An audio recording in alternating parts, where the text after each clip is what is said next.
अगर इस बार तू पास हो गया ना तो मोटरसाइकिल जरूर दिलवाऊंगा। मैं ये बार ही इम्तिहान आपके लिए जरूर क्लियर करूंगा। अब्बू बशीर घर पहुंचा के नहीं, वो अभी तक नहीं आया। बोर्ड के रिजल्ट के दिनों में बच्चे डर के मारे कहीं चले जाते, मगर पास होते ही वापस भी आ जाते। मामला पुलिस तक पहुंच चुका है, अब हमें जल्दी कुछ करना होगा।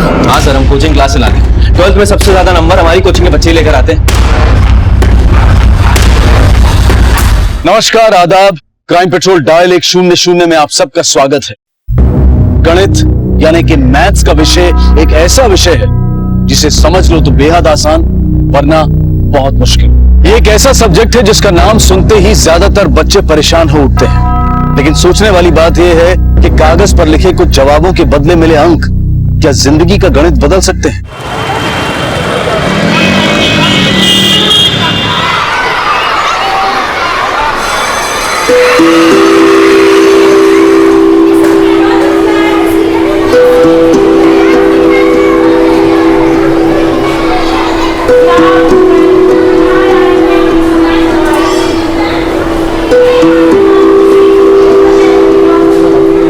जावेद मियां,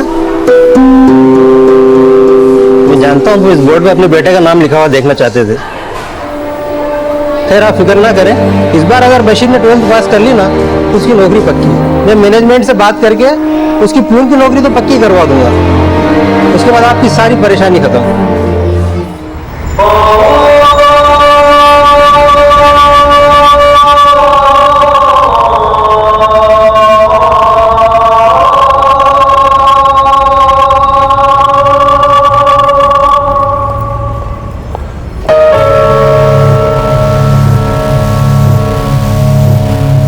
बशीर, बोर्ड का एग्जाम है, अच्छे से बिस्मिल्लाह करना है। जी भाईजान।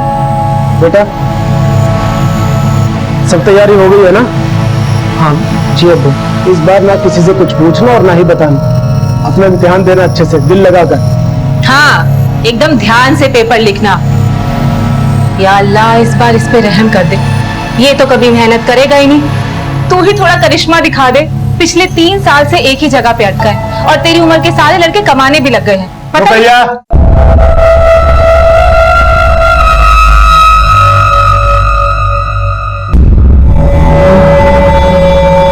वालेकुम अस्सलाम अकरम भाई, क्या हाल है?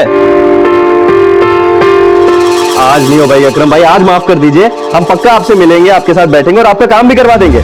अभी हमें देर हो रही है एग्जाम के लिए, ठीक है? अल्लाह हाफिज। बशीर बेटा तैयार है ना तू? देख टाइम हो रहा है, लेट मत होना और अच्छे से इम्तिहान देना। हाँ, अल्लाह हाफिज। अल्लाह हाफिज। और हाँ, अगर इस बार तू पास हो गया ना तो कैसे भी करके तुझे मोटरसाइकिल जरूर दिलवाऊंगा। अरे चचा जान, इतना यकीन है तो शाम को मोटरसाइकिल आने की खुशी में 2 किलो बर्फी ले आए। दूर के रिश्तेदार हो, दूर ही रहा करो। अरे अपनी उम्र देखो और बशीर की उम्र। तुम 25 साल के हो, ना जाने कितनी बार इम्तिहान देकर भी पास नहीं हुए। अपना साया भी मत पड़ने देना मेरे बशीर पर। अरे बशीर मियाँ कहाँ हो? बहुत देर हो रही है यार, जल्दी आओ। बशीर, देर? भाईजान 2 साल तो हो गए एग्जाम देते देते, और कितनी देर होगी? चलो चलो जल्दी आओ। भाईजान ये मैथ्स पेपर से छुटकारा नहीं मिलता। आखिर कैसा जिंदगी में काम क्या आप बताओ। अरे वही a² b², वही आके गाड़ी अटक जाती है और फेल हो जाते हैं। अरे मियाँ, सुहाग रात में जाने से पहले पिछली बीवी से हुए तलाक के बारे में क्यों सोचते हो? हैं?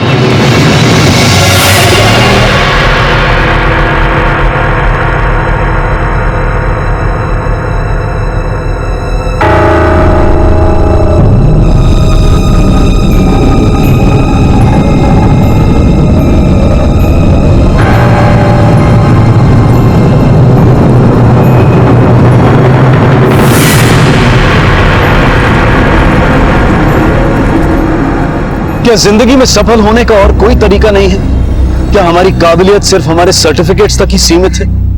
हमने अपने बनाए हुए सिस्टम का बोझ अपने बच्चों के कंधों पर इस तरह से डाल दिया है कि बस्तों के वजन तले उनके सपने खो गए हैं, उनके रास्ते बिखर गए हैं। मेहनत करके 10वीं 12वीं तक पहुंचने वाले कई बच्चे अक्सर इस सब्जेक्ट में पीछे रह जाते हैं। आखिर कब तक हमारा देश क्वालिटी एजुकेशन के बदले क्वांटिटी एजुकेशन पर जोर देता रहेगा?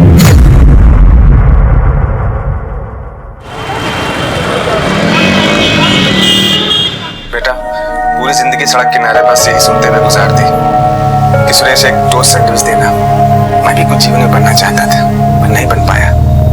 पर बेटा तू मेरी शान है, मैं दुनिया को फख्र से कह सकता हूँ कि तू। बंद करो ये शोर शराबा। अरे आप हमारी परेशानी बांट नहीं सकते तो बढ़ाइए तो मत। आपको इसमें परेशान होने की जरूरत नहीं है। आपकी परेशानी हमने नहीं, आपके लाड साहब ने बढ़ा रखी है। और 24 घंटे आप हम पर ही गुस्सा होते रहते हैं। पता नहीं किस गुनाह की सजा मिल रही है जो हम इस घर में आए। हाँ फरदीन, अब्बू बशीर घर पहुंचा कि नहीं? अब्बू मैंने मोहल्ले में सब जगह देख लिया मगर उसका कहीं कुछ पता नहीं। वो अभी तक नहीं आया, लेकिन इतनी देर तक तो वो कहीं बाहर नहीं रहता। हमें कुछ गड़बड़ लग रही है। फिर से फेल होने के डर से कहीं भाग तो नहीं गया बशीर? कहीं उसने खुद को कुछ करना लिया है। खाना खा लीजिए, 2 बार खाना गर्म कर चुके हैं, इस बार नहीं करेंगे। आराम सोने जा रहे हैं। यहाँ इतनी बड़ी आफत आ गई है, बशीर का कुछ पता नहीं चल रहा, तुम्हें खाने की पड़ी है। नींद आ रही है ना, जाओ खा पी करके सो जा तुम। अरे भाईजान, क्या हो क्या गया? आप रुकैया वहीं पर ऐसे चिल्ला क्यों रहे? कुछ नहीं असलम, वो 12 बजने को आगे बशीर का कुछ पता नहीं कहाँ पे है वो, और ऐसे में उस औरत को खाने की लगी हुई। बस इतनी सी बात है। अरे भाईजान, बशीर 20 साल का लड़का है, कोई दूध पीता बच्चा थोड़ी है। गया होगा दोस्तों के साथ मौज मस्ती करने, आ जाएगा। और वो तो फिर भी शरीफ है। इस उम्र में हम तो सिर्फ ईद के दिन घर पर पाए जाते थे। सब तुम्हारी तरह बेशर्म नहीं होते ना, इसलिए। और खुदा के वास्ते हमारे घर के मामलों में दखल देना बंद करो। अच्छा, आपके घर के मामलों में दखल देना कौन चाहता है? चलिए चलता हूँ, अल्लाह हाफिज। फरदीन बेटा, बहुत देर हो गई है, हमें पुलिस को खबर करनी चाहिए।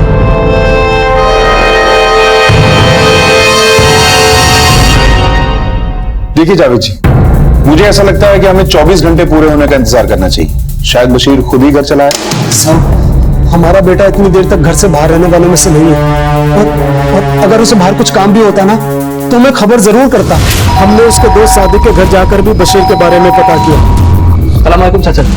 वालेकुम सलाम। चाचा सादिक है क्या घर पे? वो तो सुबह से घर आया नहीं। वसीम भाई, रात के 11 बज गए, आपको सादिक की कोई फिक्र नहीं है? अरे इसमें फिक्र की क्या बात है, लड़का है, जवान है, गया होगा कहीं घूमने फिरने। आप लोग भी फिक्र मत करिए, आराम से घर जाइए, आ जाएंगे दोनों। जवान बेटा अब तक घर नहीं लौटा और आप आराम करने की बात कर रहे हैं। वसीम भाई आप भी ना, फरदीन चल कहीं और देखते हैं। सर हमें कुछ ठीक नहीं लग रहा है सर।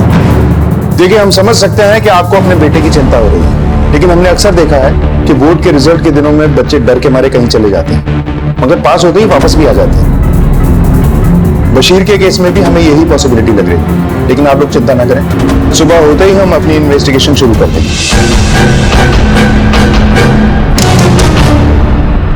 हाँ, मेरी बात गौर से सुनो।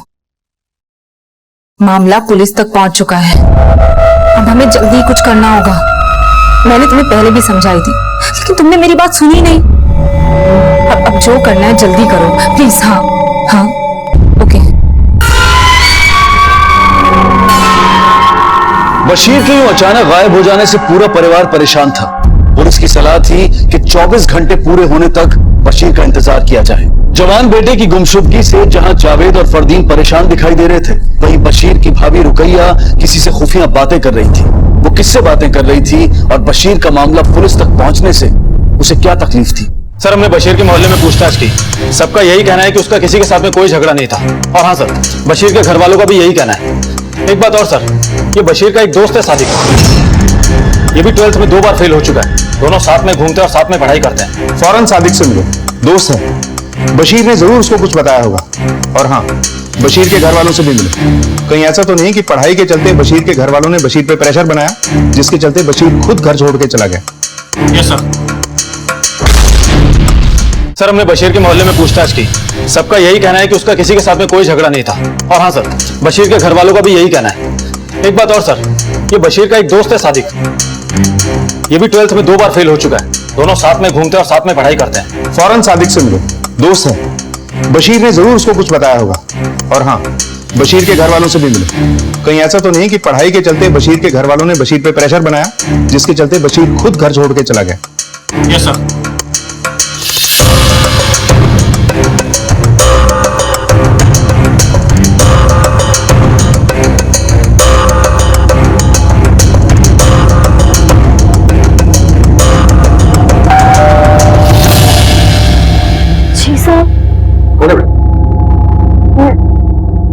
क्या हुआ साहब? साहब, सादिक कर दोपहर से घर नहीं लौटा है। बशीर भी कल दोपहर से घर नहीं लौटा है। पता है साहब, कल उसके अब्बा जावेद और उसका भाई फरदीन दोनों घर पे आए थे। दोनों बशीर के बारे में पूछ रहे थे। आपका बेटा सादिक कल दोपहर से लेकर अब तक घर नहीं पहुंचा। आपने पुलिस कंप्लेंट क्यों नहीं की? वो शुरू से ही ऐसा है, देर रात को घर लौटता है, 2 बार बाथरूम में फेल हो चुका है। साहब, ये मेरी छोटी बेटी नफीसा है। सर, शादी के घर वालों से बात की, शादी भी कल दोपहर से घर नहीं लौटा है। मिश्रा, हो सकता है कि दोनों साथ में ही हों। दोनों के कॉल रिकॉर्ड्स और लोकेशन चेक करो, पता करो कि दोनों कल से कहां हैं। Okay sir. बशीर और सादिक पहले भी बोर्ड एग्जाम्स में फेल हो चुके थे और इस बार उन दोनों पर एग्जाम का प्रेशर कुछ ज्यादा ही था। रिजल्ट के ठीक 3 दिन पहले दोनों अचानक कहां गायब हो गए? क्या वो दोनों फेल होने के डर से खुद कहीं चले गए थे या फिर उनके लापता होने के पीछे कोई और ही कहानी थी?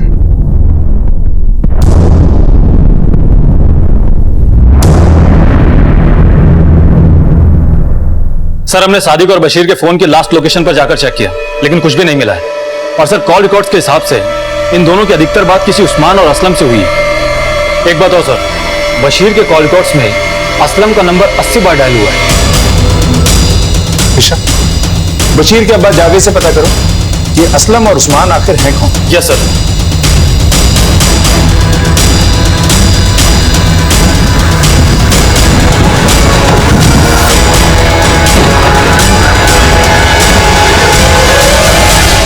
आप किसी असलम और उस्मान को जानते हैं?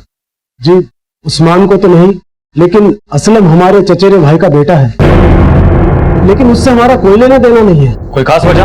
वो एक नंबर का निकम्मा और आवारा है, मास्टर बना घूमता है। आप ही सोचिए, जो आदमी खुद फेल हुआ करता था वो बच्चों को क्या तालीम देगा? तालीम देगा मतलब? बच्चों को ट्यूशन पढ़ाता है। बशीर गायब होने से पहले वो सबसे ज्यादा असलम के कांटेक्ट में था और ऐसा लगता है कि भले ही असलम से आपका कोई लेना देना नहीं हो, लेकिन आपके बेटे का जरूर उससे लेना देना था। कहीं बशीर को आप लोग पढ़ाई के लिए तो प्रेशराइज नहीं कर रहे थे, इसलिए वो घर से चला गया? नहीं साहब, हमने कभी नहीं किया। ये असलम कहाँ रहता है? जी, इसी मोहल्ले में। सर, बशीर तो हमारा भाई है, पर सादिक के बारे में हम ज्यादा जानते नहीं है। बस इतना जानते हैं कि सादिक और बशीर अच्छे दोस्त हैं। तो बच्चों को पढ़ाने का काम करते हो तुम? हाँ सर, हम कोचिंग क्लास चलाते हैं। ये मिठाई हमारे कोचिंग के पास हुए बच्चे ही तो लेकर आए हैं। 12th में सबसे ज्यादा नंबर हमारी कोचिंग के बच्चे ही लेकर आते हैं। जब तुम खुद 12th में पास नहीं हो सके तो दूसरों कैसे पास करवाते? चलो बच्चों, तुम लोग चलो, मैं तुम लोग को बाद में बुलाता हूँ।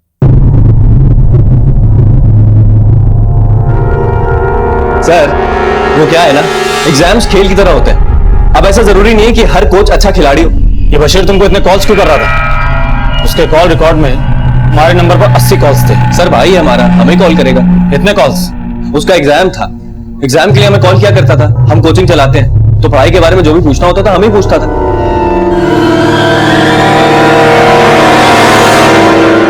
सर, वसीम को उस्मान और असलम के बारे में कुछ भी नहीं पता और ये असलम जावेद का दूर का रिश्तेदार है।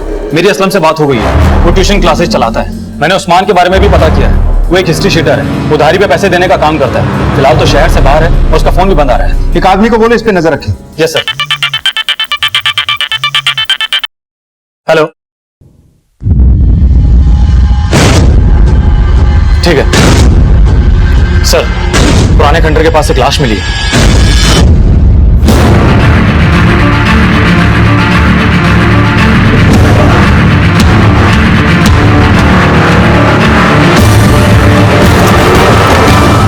आइडेंटिफिकेशन के लिए कुछ भी नहीं मिला बॉडी से और लाश को देखकर ऐसा लगता है कि जानवरों ने कई जगह से खाया है। सर, दावे के साथ तो नहीं कह सकते, पर हो सकता है सादिक या बशीर में से कोई हो। दुबे, सर्च करो, ऊपर भी देखना, शायद कुछ मिले। सर। बशीर और सादिक के घर वालों को शिनाख्त के लिए बुलवाओ। Yes sir.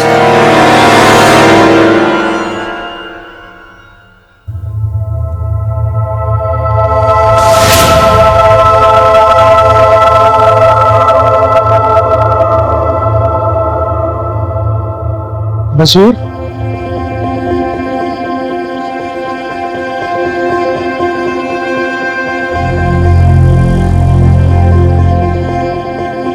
जी अपा। बेटा, मैं ये नहीं कहता कि तू 100 में से 100 नंबर ले, 35 भी लाएगा ना तो मेरे लिए काफी। बस किसी तरह निकल जा, अभी अल्लाह मालिक। अब्बू, मैं इस बार आपको बिल्कुल मायूस नहीं करूंगा। तो बिल्कुल टेंशन नहीं, जितना हो सकता है उतना कर। तेरे अब्बू तेरे साथ है ना? थैंक यू अब्बू, थैंक यू हिम्मत देने के लिए। मैं ये बार ये इम्तिहान आपके लिए जरूर क्लियर करूंगा।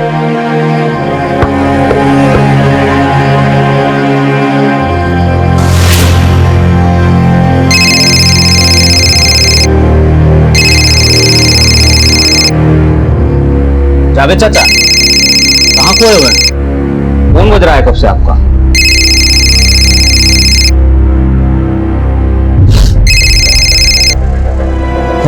हेलो हेलो,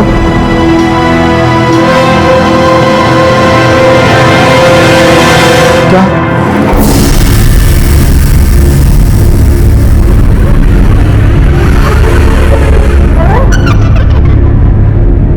हमें लाश पे से कुछ कपड़े मिले।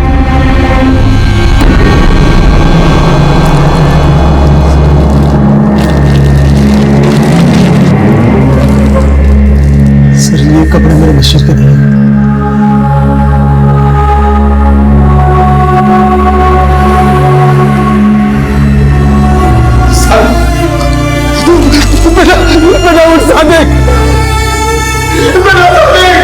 पुलिस को मिली लाश को जानवरों ने काफी नुकसान पहुंचाया था। बॉडी के कपड़ों से वसीम ने उसकी पहचान सादिक के रूप में कर दी।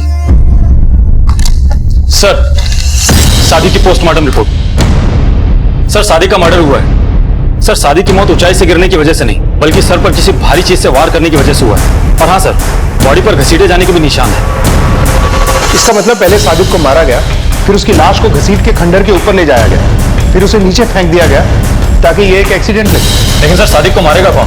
बशीर, क्योंकि बशीर अब भी लापता है। हो सकता है कि बशीर ने सादिक का खून किया और पकड़े जाने के डर से कहीं चला गया। लेकिन सर, सादिक और बशीर तो अच्छे दोस्त हैं, और बशीर सादिक को क्यों मारेगा? सर, कहीं ऐसा तो नहीं सादिक के कत्ल में और बशीर के गायब होने में उस्मान का हाथ हो? क्योंकि वो अब भी गायब है। कॉल रिकॉर्ड्स के हिसाब से इन दोनों की अधिकतर बात किसी उस्मान और असलम से हुई है। ऐसा भी हो सकता है कि दोनों को साथ में मारा गया, जिसमें से सादिक की लाश हमें मिल गई, लेकिन बशीर की लाश अब तक नहीं मिली। पिशा, एक काम करो, इस उस्मान की तलाश तेज कर दो, अपने खबरी नेटवर्क को एक्टिवेट करो और सादिक और बशीर से जुड़े जितने भी लोग हैं सबसे एक बार फिर से पूछताछ करो। Yes sir.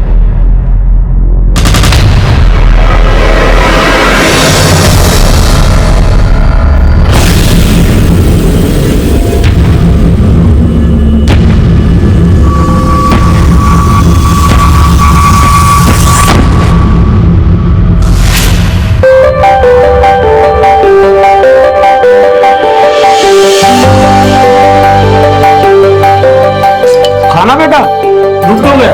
अब्बू बहुत हो गया, पूरा खत्म हो गया। खाओ खाओ बशीर, अच्छे से खाओ। देखो तुम्हारे अब्बू तुम्हें कितने प्यार से खिला रहे हैं, और ये सब भी लेके आई हूँ मैं तुम्हारे लिए। सब सब खत्म कर देना। बाप भाई के कमाई के शीर कुरमे में मिठास तो बहुत होगी ना बशीर, है ना? हाँ भाभी जान, मिठास तो काफी है, लेकिन अगले साल हम अपनी कमाई से खिलाएंगे सबको। उस शीरकुरमे के साथ आपकी जबान भी मीठी हो जाएगी। बहुत खूब बेटा, बहुत खूब।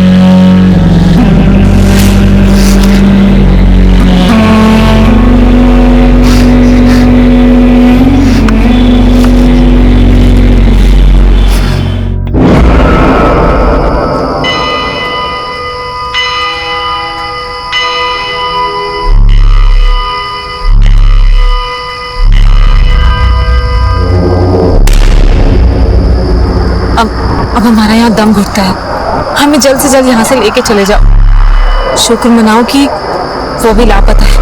अगर वो वापस आ गया ना तो हमारा सारा खेल चौपट हो जाएगा।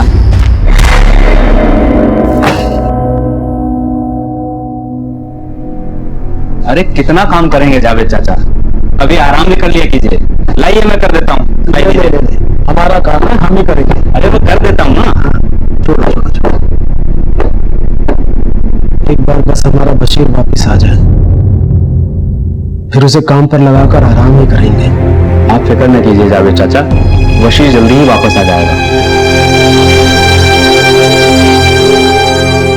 सर, बशीर की लास्ट लोकेशन से तो कुछ हाथ नहीं लगा है, लेकिन उसके कॉल रिकॉर्ड्स को हमने एक बार फिर से खंगाला है, और एक नंबर ऐसा सामने आया है जिस पर बशीर की बात हुई थी। जब हमने उस नंबर पर कॉल किया तो पता चला वो किसी रिक्रूटमेंट ऑफिस का नंबर है।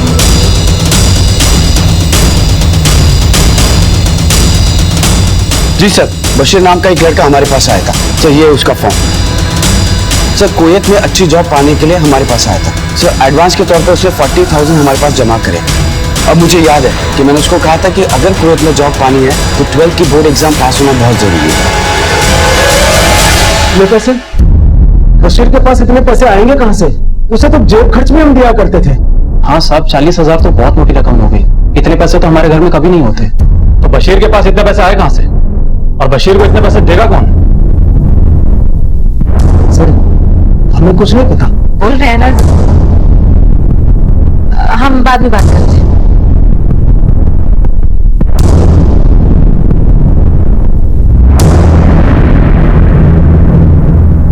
सर, ये रुकैया का बिहेव मुझे थोड़ा अजीब सा लग रहा है। एक आदमी तैनात करो, इस रुपया पे भी नजर रखो।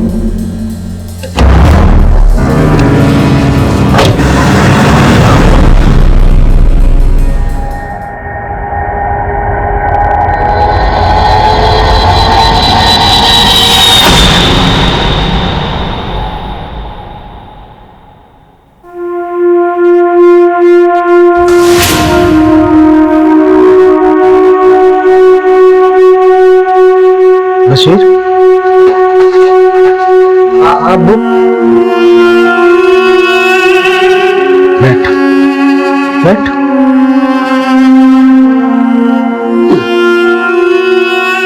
देख, अपने अब्बू से कभी कुछ मत छुपाना। बस तू पूरी ईमानदारी से अपनी पढ़ाई कर, जी जान से कोशिश कर, क्योंकि कोशिश कभी नाकाम नहीं होती। और तू जब भी जरूरत पड़े हमें बताना, दिल में मत रखना। अरे पगले, अभी हम हैं ना। अच्छा चल रख ये किताब, रख, सो जा और सुबह उठकर पढ़ाई करना।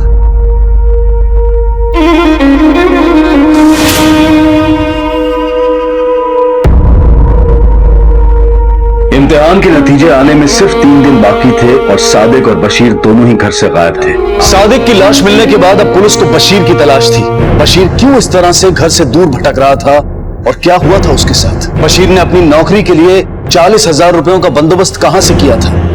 क्या अपने सपनों को पूरा करने के लिए बशीर किसी गलत राह पर निकल पड़ा था? आखिर रुकैया किसके साथ और कहां भागने की फिराक में थी? क्या सादिक की मौत से और बशीर के लापता होने से उसका कोई कनेक्शन था? और ये उस्मान कहां गायब हो गया था? क्या उसका इस सब से कोई लेना देना था?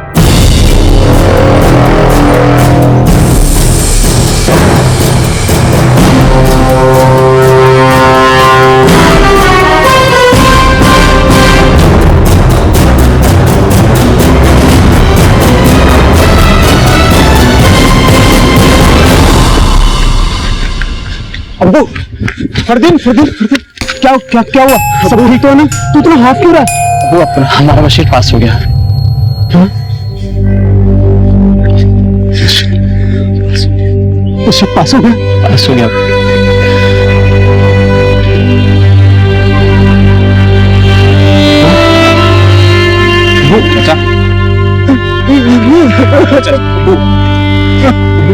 चाचा संभालिए अपने आप को। चाचा मत सुनाइए। मैं ये बार ही इम्तिहान आपके जरूर क्लियर करूंगा। देख लेना, बशीर वापस आ जाएगा।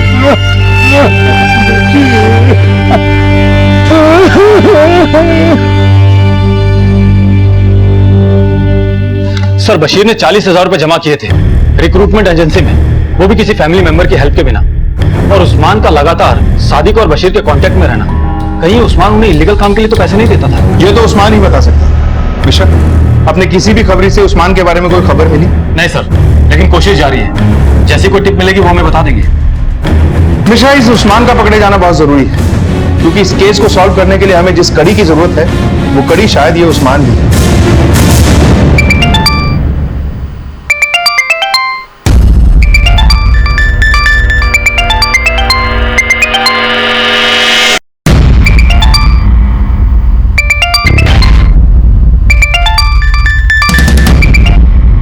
हेलो जी, आप ठीक तो है ना?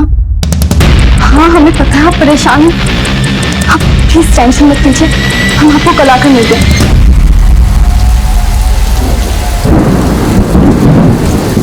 एक चाय देना। क्या खबर है शकील? साहब थोड़ी देर में आपको पेंटल मिलेगा। खबर पक्की है? थोड़ी देर में यही आने वाला है, आपको इशारा करता हूँ।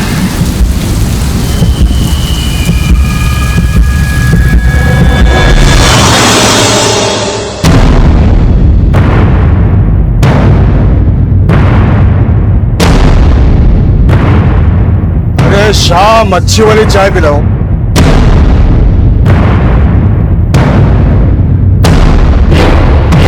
क्या उस्मान?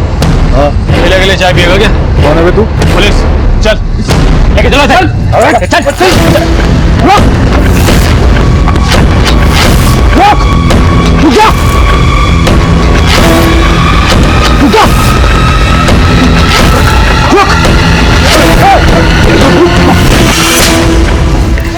चल। साहब हम ब्याज पे पैसा देते हैं साहब, इलीगल पैसा उधारी का धंधा है साहब। हाँ साहब हम सादिक को जानते हैं, सादिक ही बशीर को हमारे पास लाया था कुछ ही महीने पहले। बोल सादिक। भाई हमारा दोस्त है बशीर, इसे 1 लाख रुपए की जरूरत है। वो तो हो जाएगा, लेकिन इतने पैसे की गारंटी करता क्या है ये? भाईजान मेरा कुवैत में जॉब लगा है, वही जाने के लिए पैसे चाहिए था बस। वो तो हो जाएगा, लेकिन इतने पैसे के लिए गारंटी तो होनी चाहिए ना। अरे भाईजान हम लेते हैं इसकी गारंटी, लड़का बहुत अच्छा है, हमारा करीबी कभी धोखा नहीं करेगा। हमारे धंधे में जो धोखा देता है उसको उसकी जिंदगी धोखा दे देती है। मुश्ताक। जी भाई। भाई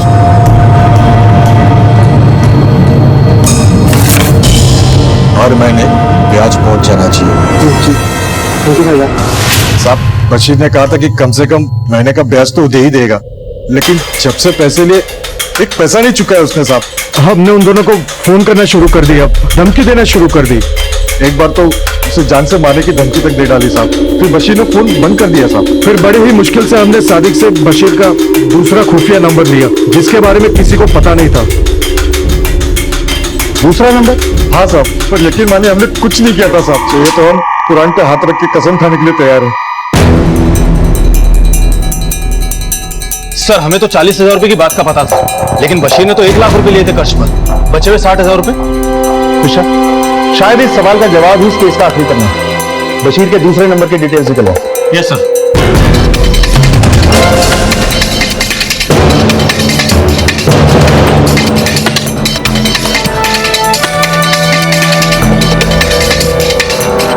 सर बशीर के दूसरे नंबर की डिटेल्स आ गई हैं। 2 नंबर पर अधिकतर बात हुई है। एक नंबर उस्मान का है और दूसरा सादिक की बहन नफीसा का। लेके आओ इस नफीसा को। Yes sir.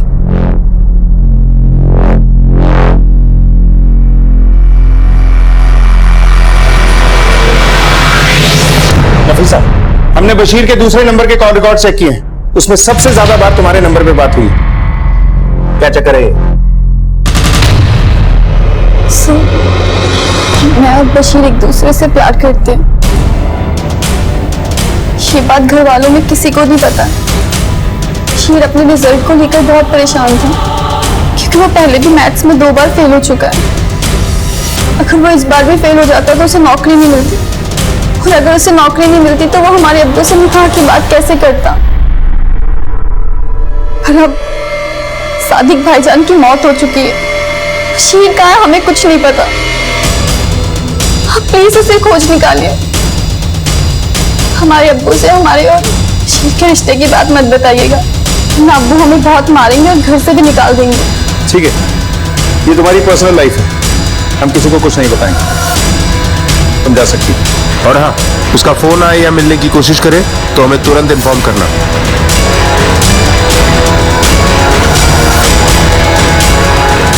कृष्णा, बशीर के घर का सर्च वारंट निकलवाओ, देखते हैं कुछ मिलता है क्या। Yes sir.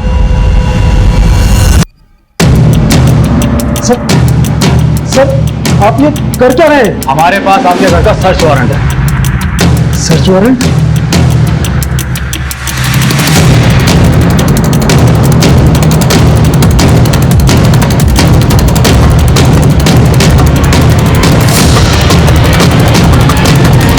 सर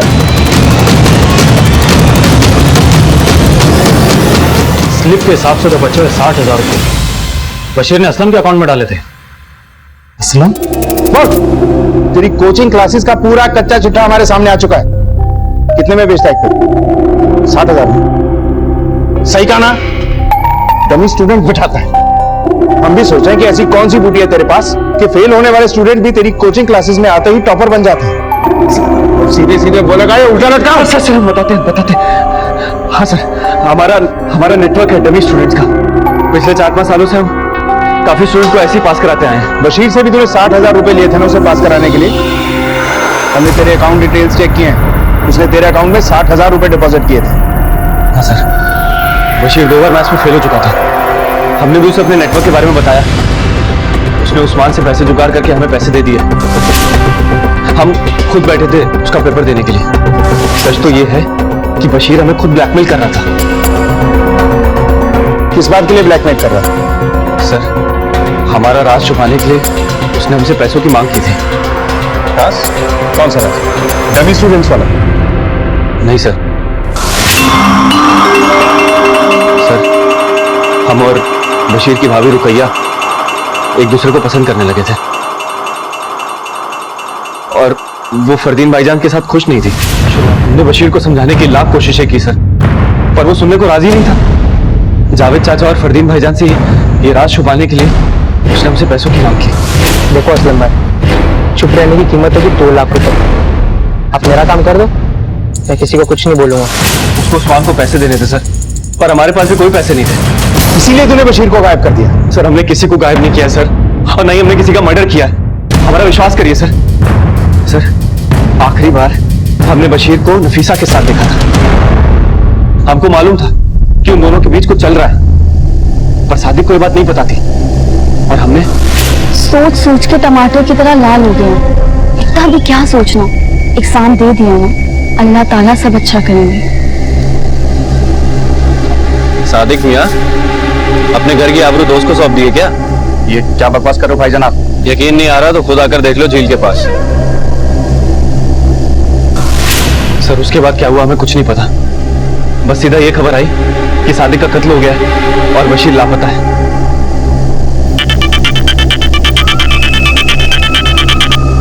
हेलो, ठीक है, हम अभी पहुंचते हैं।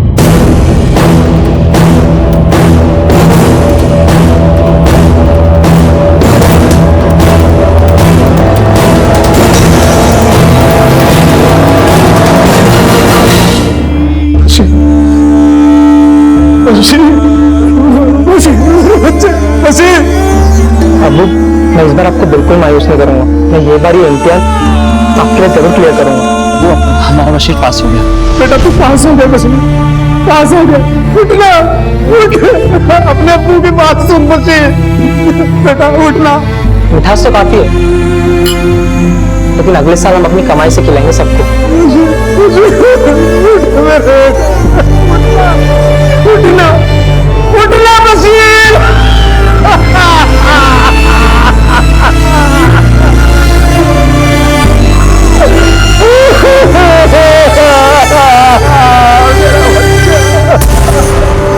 मैथ्स के इम्तिहान में पास होने के लिए बशीर ने गलत राह चुन ली थी, क्योंकि वो जानता था कि उसके सपनों की मंजिल का रास्ता तब तक साफ नहीं हो सकता जब तक कि वो मैथ्स का पेपर क्लियर ना कर ले। लेकिन परवाज भरने से पहले ही किसी ने उसके पंख ही नहीं बल्कि उसकी जान भी ले ली। आखिर किसने किया था बशीर का कत्ल? क्या असलम ने जो पुलिस को बयान दिया था वो सही था? सादिक को हमने नहीं मारा है सर, और बशीर का हमें नहीं पता। पुलिस ने इस केस की तह तक जाने के लिए अपनी तहकीकात और तेज कर दी।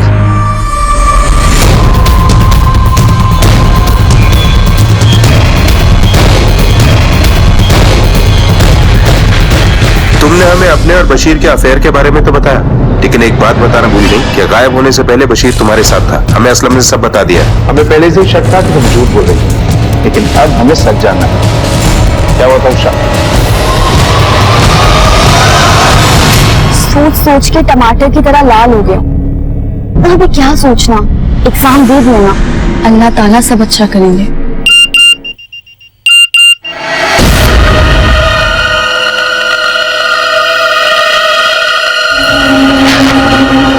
क्या हुआ बशीर? हुआ कुछ नहीं, अगर अभी तक यहाँ से नहीं निकले तो पक्का कुछ हो जाएगा। हमें निकलना पड़ेगा यहाँ से।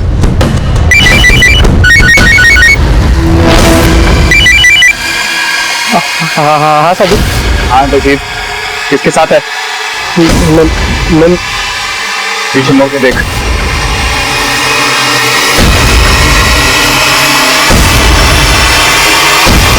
वो तो अपनी जान बचाने की कोशिश करे थे, उसी में मारे गए। हम दोनों बहुत डर गए थे और बशीर ने हमें वहां से फौरन जाने के लिए कहा। हम वहां से चले गए और बशीर भी वहां से चला गया।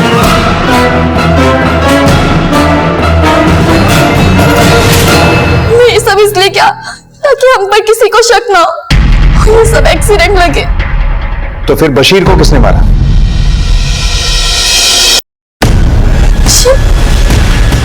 बशीर मर गया।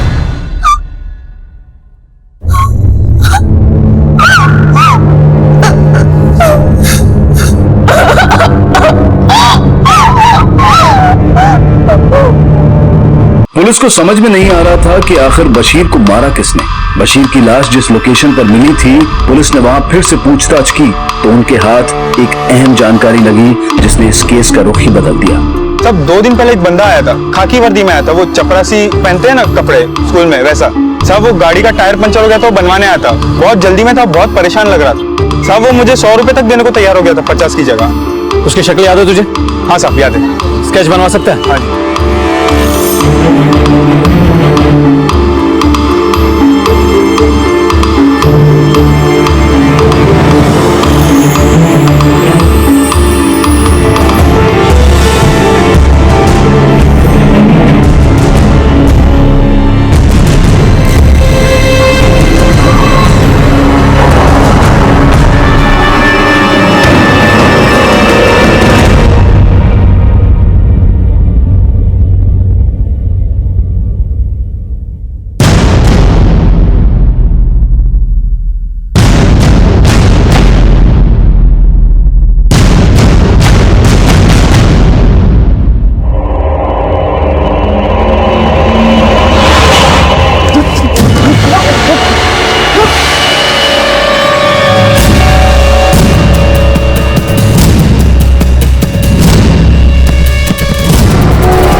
साहब हमने ही बशीर को मारा। तो स्कूल में सारे टीचर जावेद चाचा को बशीर को पियून की नौकरी दिलाने की बात कर रहे थे साहब। इस बार अगर बशीर ने 12th पास कर ली ना तो उसकी नौकरी पक्की। मैं मैनेजमेंट से बात करके उसकी पियून की नौकरी पक्की करवा दूंगा। साहब हम 3 साल से यहाँ पर घिस रहे हैं साहब, ईमानदारी से काम कर रहे हैं साहब, पर हमको अभी तक परमानेंट नहीं रखा गया। हमको परमानेंट होने के लिए बशीर को रास्ते से हटाना जरूरी था। जब बशीर के 12वीं पास की खबर हमको मिली तो हमारा सरदर्द बढ़ गया। अब हमारा बशीर पास हो गया। अब तो बशीर को हमारी जगह पर पियून की नौकरी मिलना तय हो गया था साहब। हमारी नौकरी खतरे में थी साहब। हमारे पास पेट पालने के लिए इस नौकरी के अलावा और कोई दूसरा रास्ता नहीं था साहब। फिर एक दिन वो बशीर स्कूल आया।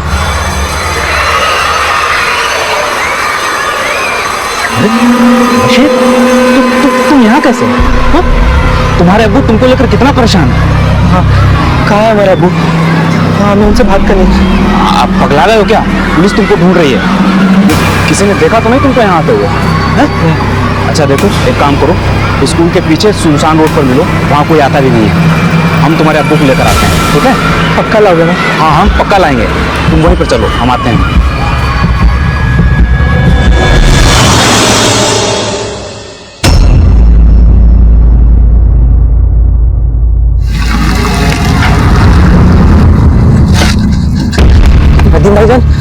अबू अबू अबू का साहब हमसे गलती हो गई साहब, हम स्वार्थी हो गए थे।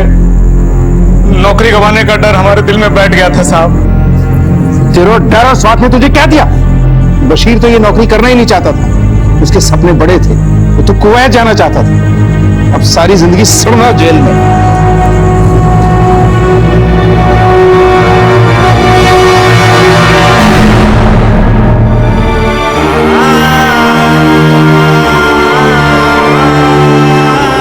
अगर इस बार तू पास हो गया ना तो कैसे भी करके तुझे मोटरसाइकिल जरूर दिलवाऊंगा।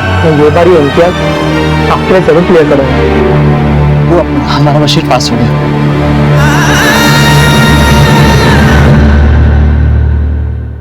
एक तरफ ये मैथ्स का पेपर बशीर की परेशानी का सबब बना, जिसे सुलझाने के लिए उसने गलत कदम उठाए। वजह चाहे जो भी हो, इन दोनों के कदम को कतई सही नहीं ठहराया जा सकता।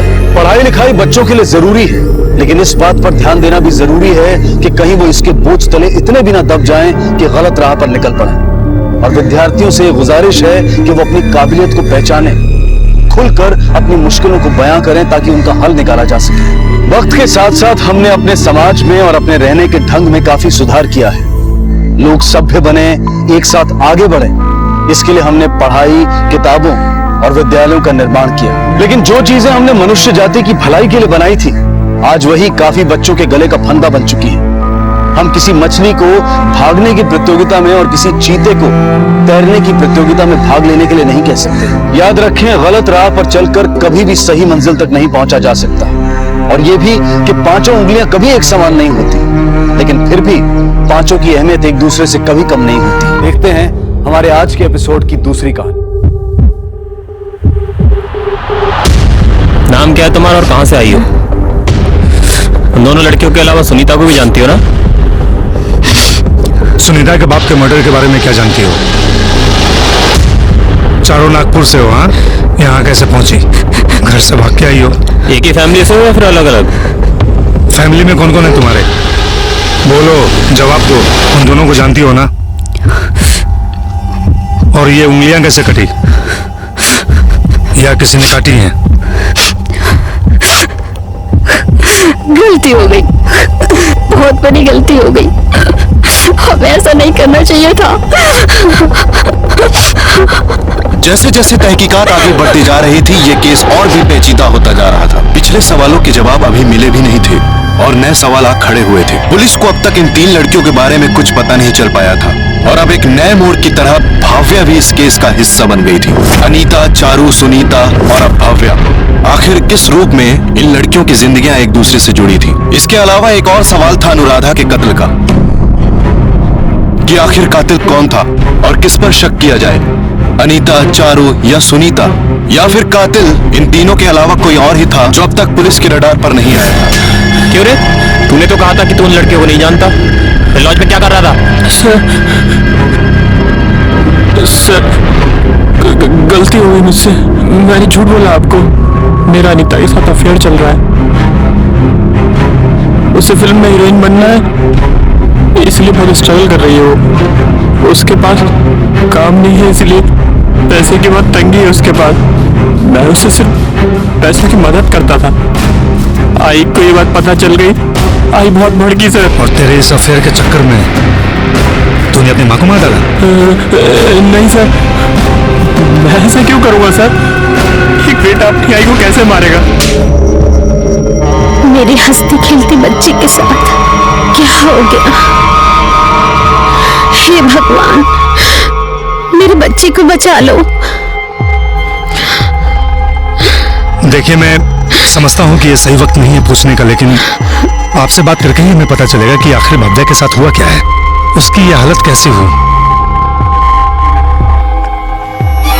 साहब, आप मेरी भव्या को जैसा देख रहे हैं, वो पहले कभी ऐसी नहीं थी। वो तो खुश रहने वाली, हंसने खेलने वाली बच्ची थी। सच है साहब, पर साहब जब से वो लड़का उसकी जिंदगी में आया ना साहब, माझ्या मुलीच्या आयुष्याची वाट लावली त्याने।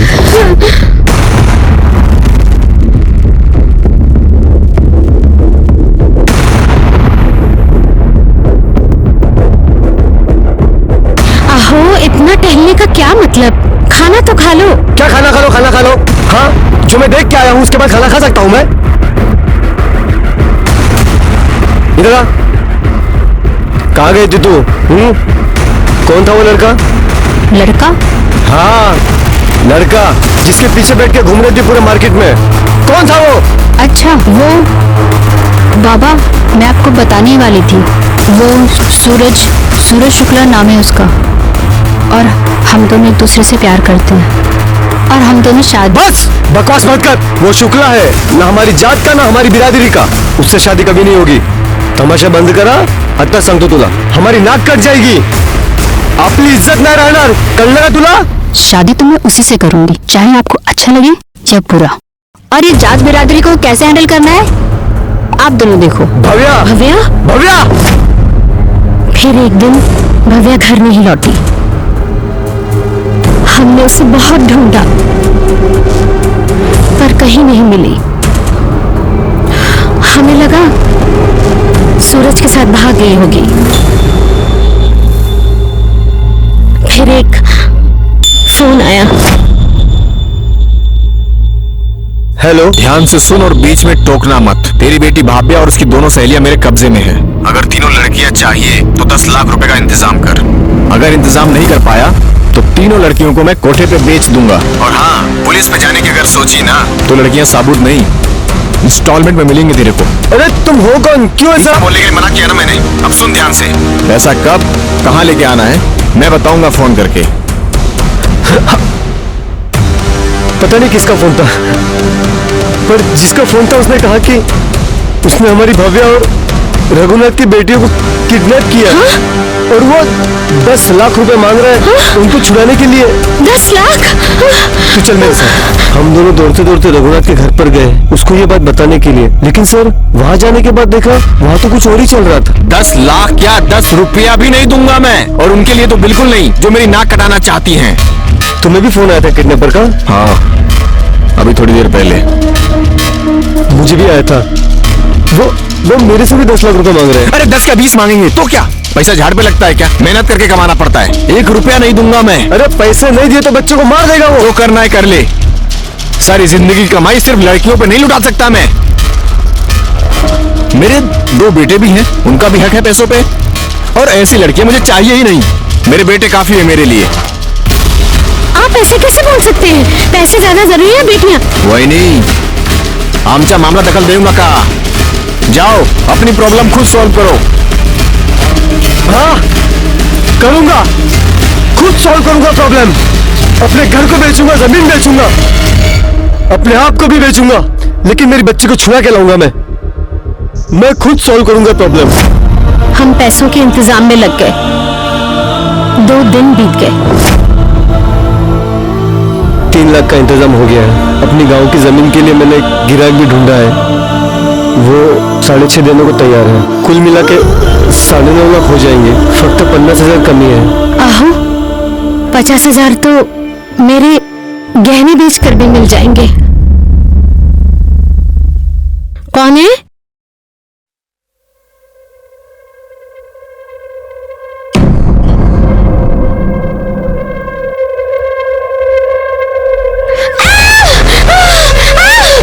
सरस्वती, क्यों चिल्लाए तुम? क्या हुआ?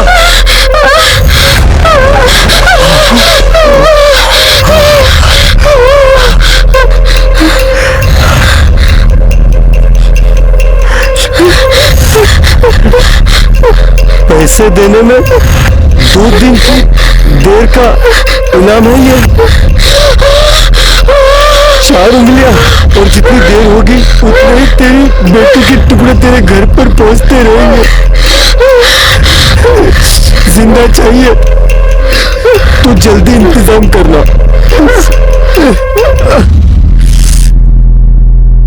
फिर हम लोगों ने उसे 10 लाख रुपए भी दिए, लेकिन साहब 2 महीने बाद तक भी लड़कियों का कुछ पता नहीं चला, और उन तीनों लड़कियों में से कोई वापस भी नहीं लौटी। तो आपने ये बात अब तक पुलिस को क्यों नहीं बताई? साहब, हमें लगा कि अगर हम आपके पास आए उसको पता चल जाएगा तो वो लड़कियों को मार देगा। अजीब लोग हैं आप सबने गलती की। किसी ने भी पुलिस के पास जाना जरूरी नहीं समझा। काफी कोशिशों के बाद ही सही, लेकिन केस अब थोड़ा समझ में आने लगा था। अनीता, चारू और भव्या घर से भागी थी और एक किडनैपर के चंगुल में आ फंसी थी। पर एक सवाल अब भी था कि लड़कियां अब अगर मुंबई में हैं तो किडनैपर कौन था और इस वक्त वो कहां था, और ये सब उसकी चंगुल से छूटी कैसे? क्या ये उसका कत्ल करके भागी थी और इसलिए वो सबसे अपने अतीत को छुपाती थी?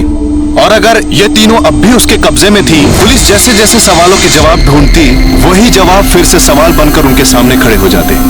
इन सारे सवालों के जवाब शायद भव्या के पास थे, लेकिन वो खुद जिंदगी और मौत के बीच झूल रही थी। तमाम कोशिशों के बावजूद पुलिस अनीता और चारू तक नहीं पहुंच पाई थी। आखिर वो दोनों कहाँ गायब हो गई थी और सुनीता कहाँ थी? उसका अतीत क्या था? पुलिस को सुनीता पर भी संदेह था, क्योंकि सुनीता की माँ का ये कहना था कि उसने सुनीता के पिता को मारा है, लेकिन नागपुर पुलिस का यह मानना था कि वो कत्ल सुनीता ने ही किया है।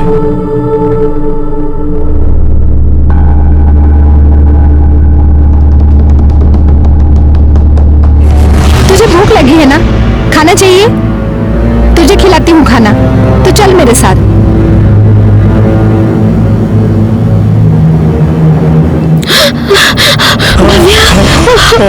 भव्या, सर प्लीज, पेशेंट की हालत ठीक नहीं है, आप प्लीज बाहर जाइए। मुझे मेरी बेटी से बात करनी है। देखा इसकी क्या हालत हो गई है। क्या ये वही भव्या है जो पूरे घर में उछल कूद करती थी, बोल बोल के मेरा दिमाग खाती थी? ए भव्या बोलना। कैसी हालत हो गई है भव्या की। आज उसके माँ बाप उससे मिल भी नहीं सकते। भव्या, भव्या उठ ना बेटा, उठ ना, देख ना तेरे आई बाबा आए हैं, कुछ तो बोल बेटा। जिसके साथ शादी करनी तू कर सकती, मैं मना नहीं करूंगा।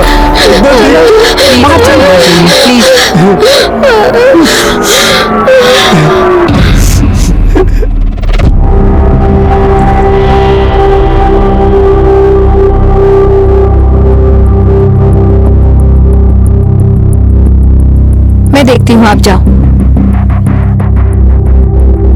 अरे अरे धीरे से खाना, बहुत भूख लगी थी ना तुझे। अब जितना चाहे उतना पेट भर के खा लो। अभी ये बताओ तुम्हारा नाम क्या है? भाभी, हम जानते हैं कि तुम्हारी तबीयत ठीक नहीं है, लेकिन अगर तुम्हें अपने दोस्तों को बचाना है तो हमसे बात करनी होगी।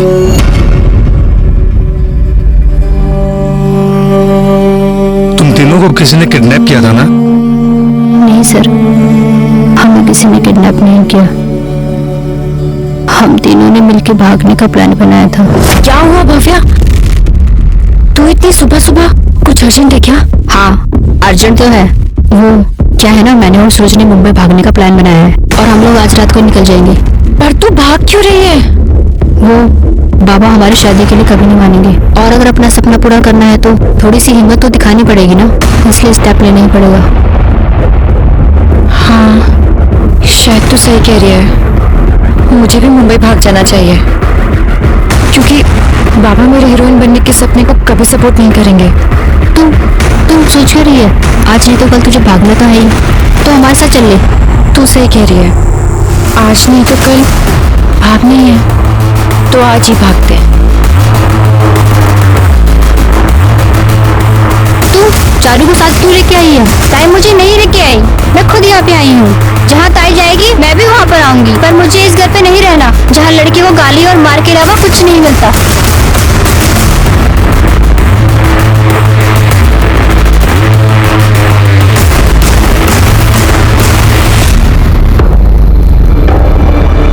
सिर्फ ये आने वाली थी ना? ये भी चलेगी? हाँ ये मेरे साथ आएगी। देखो भाभिया, तुम और मैं मुंबई से आगे वाले शहर में जाएंगे, ठीक है? और तुम दोनों को हम बीच में बस स्टॉप पे उतार देंगे, वहाँ से तुम लोगों को मुंबई की बस मिल जाएगी। लेकिन हम लोग तो मुंबई जाने वाले थे ना? हाँ जाने वाले थे, लेकिन इसके परिवार वाले वहाँ हमको पहचान सकते हैं, तो इसलिए पहले हम शादी करेंगे और उसके बाद सीधा मेरे गाँव चलेंगे। लेकिन भव्या मुझे लगा अनीता, अगर तुझे डर लग रहा है ना तो तू अभी भी घर जा सकती है, किसी को पता ही नहीं लगेगा तुम दोनों भागने वाले थे। नहीं, अब डिसाइड कर लिया तो कर लिया है, जो होगा देखा जाएगा। चलो ठीक है बैठो, एक सेकंड रुको, फोन स्विच ऑफ करो अपने दोनों। क्यों? तुम लोगों के फोन के सिग्नल से पुलिस हमको ट्रैक कर सकती है, ठीक है? चलो गाड़ी में बैठो, फोन स्विच ऑफ करो, चलो। रुको रुको रुको, अरे तो भव्या प्लीज मुझे अपने साथ ले चलो, और अगर चाहिए ना तो मुझे आगे रास्ते पे कहीं उतार देना, लेकिन प्लीज अभी मुझे ले चलो प्लीज। ये कौन है?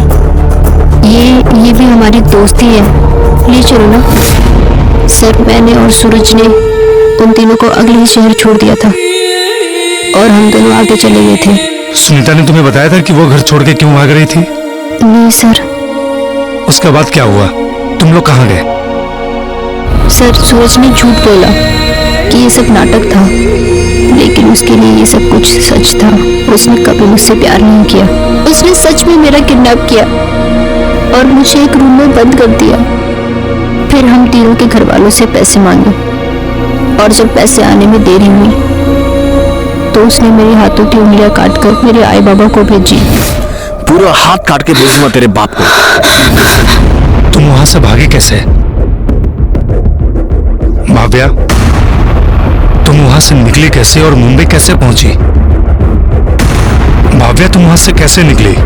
भाव्या, भाव्या, भाव्या, डॉक्टर को बुलाओ।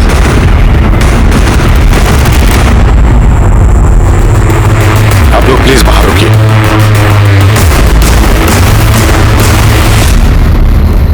भव्या अब इस दुनिया में नहीं थी और उसके इस दुनिया से जाने की वजह थी कि उसने गलत आदमी से प्यार किया। शादी के सपने देखते हुए बिना सोचे समझे उसके साथ घर से निकल गई। इस दुनिया में प्यार में धोखा खाने वालों की कमी नहीं है, इसलिए प्यार में दिल के साथ साथ अपने दिमाग का भी इस्तेमाल करें, वरना अक्सर लोग आपके जज्बात का फायदा उठा जाते हैं। भव्या के सपने ने उसे मौत दी और अनीता अपने सपने को पूरा करने के लिए अब भी दर-दर भटक रही थी।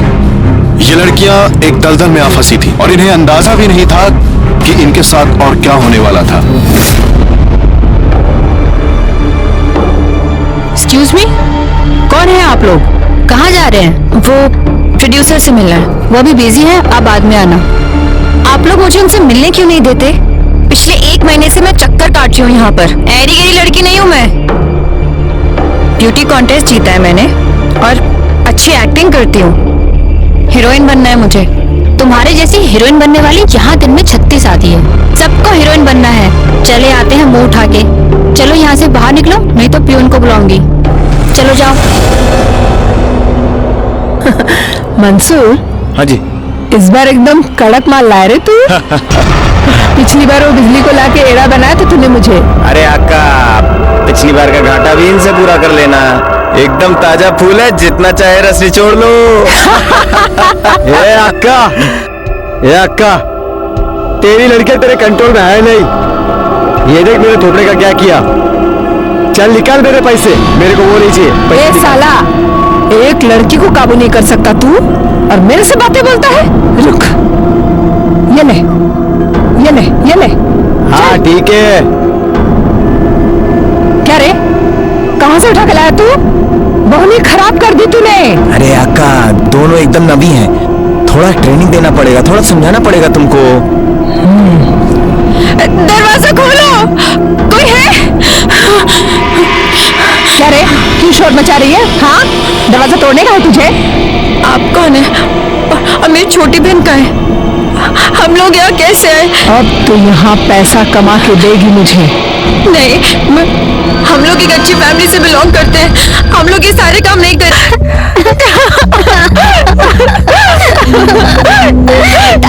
ताई मुझे मरना है। नहीं, मुझे मरने दो ताई।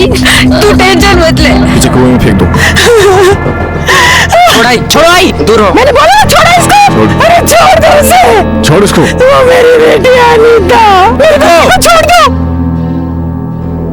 राणे, चेक करो इसे। चल इधर।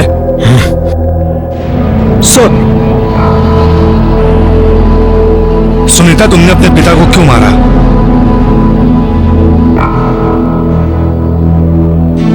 वो मेरी आई को मारता था, वो रोज मारता था, कहता था सर फोड़ देगा। मैंने ही उसका सर फोड़ दिया। मार डालो उसे। नहीं सर, ये सब झूठ बोल। अगर ये झूठ बोल रही है तो सच क्या है? सर, इससे पहले भी पुलिस आई थी, मैंने सब कुछ सच सच बताया था, पर मेरी बात में किसी ने विश्वास नहीं किया साहब, क्योंकि सबने मुझे मार्केट में देखा था और सब जानते थे कि सुनीता को अपना सौतेला बाप पसंद नहीं है। अगर तुम सच भी बोल रही हो तो भी उसे जेल तो जाना होगा, अनुराधा के कत्ल के जुर्म में। मैंने उसे नहीं मारा, मैं उसे क्यों मारूंगी? मैं सच बोल रही हूँ। सर, अनुराधा काकी का खून सुनीता ने नहीं, ताई ने किया था। तुम्हें कैसे पता? ताई ने खुद बताया था। जब हम मुंबई से नागपुर बस में आ रहे थे। अनीता ने अनुराधा को क्यों मारा? रूम का भाड़ा क्यों नहीं दिया तूने अब तक? वो आप अभी ये रख लो, बाकी मैं थोड़ा थोड़ा जमा करके पूरा दे दूंगी। हर महीने का नाटक है हाँ तेरा? मेरे बेटे के साथ सोती है, उसी से पैसे लाती है और मुझे देती है, वो भी पूरे नहीं देती। ऐसी आंखें फाड़ फाड़ कर क्या देख रही है? हाँ, सब जानती हूँ मैं क्या चल रहा है तेरा मेरे बेटे के साथ। देख मेरे को है ना कोई प्रॉब्लम नहीं है, मुझे बस इतना ही कहना है कि अगर तेरे को यही सब करना है तो मेरे को बोलना। काफी प्रोड्यूसर्स को जानती हूँ मैं, अगर उनको खुश रखेगी ना तो सोच नहीं सकती है इतना कमाएगी। मैं उस तरीके की लड़की नहीं हूँ। अच्छी तरह से जानती हूँ किस तरीके की लड़की है तू, समझी ना? हाँ, मेरे को मत सिखा। ये तू ये सब करती है तो तेरी छोटी बहन भी करती होगी, है ना? सपनों के पीछे भागते हुए दिल की सुने, लेकिन दिमाग की भी जरूर सुने।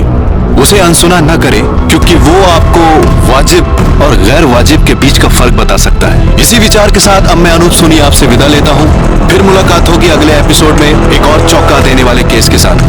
तब तक अपना और अपने परिवार का ख्याल रखें और देखते रहें क्राइम पेट्रोल डायल 100। सबक एक को, सीख हम सबको।